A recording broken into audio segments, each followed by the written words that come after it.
Hello, in this video I will show you how you can change keyboard language on Google Pixel 10. First of all, open the settings.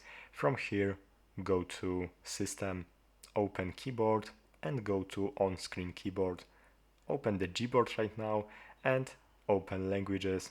Now you have to click on Add Keyboard and now you are able to select language that you want from this list. So let's take, for example, Russian maybe, and here you can also adjust the keyboard layout over here. Now click done, and now let me show you how it looks like. Open, for example, web browser, and now to switch the keyboards you have to click this icon over here. Now as you can see, I have the Russian keyboard and now I have English keyboard. But if you want to have only one language of your keyboard instead of switching, you have to go back to the settings, and here in the languages section you have to click on the pencil in the top right corner, select language that you want to remove and click trash bin icon in the top right corner.